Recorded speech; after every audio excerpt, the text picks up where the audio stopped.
What kind of chicken is that?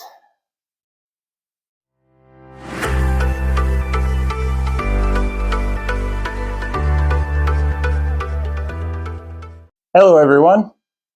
If you guess booted bantam, then you are correct. This is Pips, and she is our Mille Fleur. I always have a hard time saying that one. Booted bantam. And yes, she's full grown, and she is not the smallest breed of chicken, but next to the smallest breed of chicken. And yeah, you can see by her pattern where they get the name Mille Fleur. It's a million flowers, or translate to a million flowers, and that's where the little black and white patterns on her feathers come from. And you'll see that they have the feathers all the way down on their legs and their feet, which gives them the booted terminology. And these little guys are often confused with diuckles. As you can see, there is a clear difference. We'll put a picture up of the diuckles. No beard.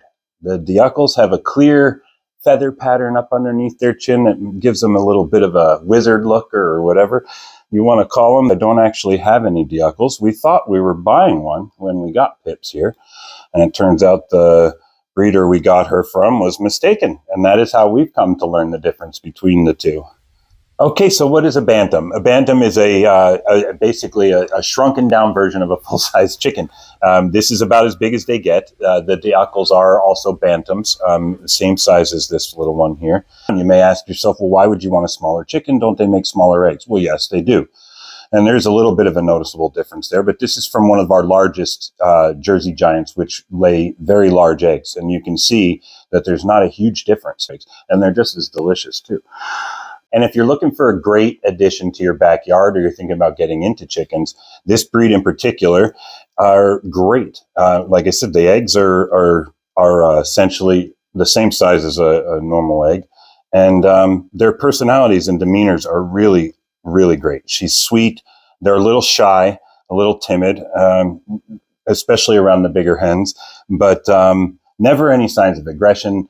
And yeah, super sweet if you're looking for a little companion, a little feathered companion to run around in the backyard. Now, that being said, because of their size and their hardiness, if you live in a really cold environment, you want to make sure you've got a warm coop for them, because they are not as winter hardy. She spends a bit more time under the heat lights than the other hens do. But aside from that, you'll want to make sure that you have really good protection in place, because obviously the smaller ones can't fend themselves off as easily. So your dog or your cat might even be a threat to these little guys, more so than they would the larger hens. And if you keep larger roosters, you'll want to make sure that you maybe consider keeping these little ones separate, because the larger roosters can harm these little guys. So aside from that, they make great additions. And if you're not working with a lot of space, you may want to consider these little guys. The coop doesn't need to be as large, and they don't eat as much, so you save money on feed in that respect. And again, they produce that rather large egg for their size. And if you want fresh eggs, they're pretty productive as well. This one slows down a little bit in the winter, but she is quite busy come spring and summertime. In fact, out of the 17 or so chickens we're up to now, she happens to be one of the more productive ones. So, yeah. Anyway, we just wanted to weigh in and share our opinions on the difference in the diuckles and these little booted guys, and give you a little bit of a breakdown on who they are, what they are, and if you're considering chickens, these are a great little breed to consider. We are transitioning to these bantam breeds from the larger breeds. They are easier to keep, and the roosters are a lot easier to maintain, to be honest.